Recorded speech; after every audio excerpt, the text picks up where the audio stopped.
নবাবপুরে কাকলি ঘোষ দস্তিদারের সমর্থনে সভা করল তৃণমূল কংগ্রেস। রাজারহাট বিষ্ণুপুর 1 নম্বর অঞ্চলের অন্তর্গত নবাবপুরে 3টি বুথ ইতিমধ্যে পঞ্চায়েতের সদস্য হাফিজুর রহমান ওরফে লিটনের পথসভা হয়ে গিয়েছে। গতকাল নবাবপুরে 160 এবং 161 পার্টির পথসভা অনুষ্ঠিত হয়।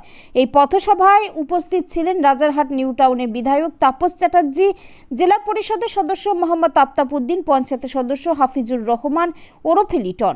মূলত এই পথসভা পরিচালনা করেন তৃণমূল নেতা জালাল উদ্দিন মোল্লা। পদ মিছিল করলাম এবং আমাদের বিধায়ক আসলো, আমরা ব্যাপারগুলো জানালাম। আমরা কাকলি ঘোষ দস্তিদারকে বিপুল ভোটে জয়যুক্ত করে আমরা নবাবপুরকে ঐতিহ্যটা বজায় রাখবো, এটা আমরা আশা রাখছি। তো আনুমানিক এখন বলা যাবে না, এটা মানুষের উপরে কিছুটা নির্ভর করে।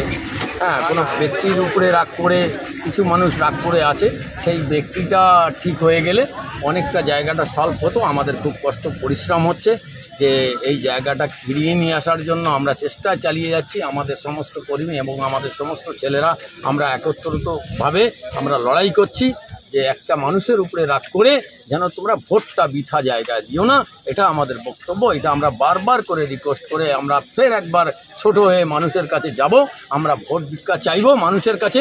তাতে করে আমাদের কাকুলিদি আমাদের সঙ্গে খুব গুড রিলেশান এবং আমাদের এমএলএও খুব গুড রিলেশান। আফতাব ভাই আসলো এবং আমাদের প্রেসিডেন্ট, ব্লক প্রেসিডেন্ট 4টে প্রোগ্রাম ছিল, উনি আসতে পারিনি, আমাকে ফোন করলো যে আমি 4 জায়গায় যেতে পারবো না, তোরা তাপসদা যাচ্ছে এবং আফতাব ভাই যাচ্ছে, এটা তোরা মিটিয়ে নে। এই বলে আমরা বিশাল ভোটে জয়লাভ করানোর চেষ্টা করব, আশা রাখছি।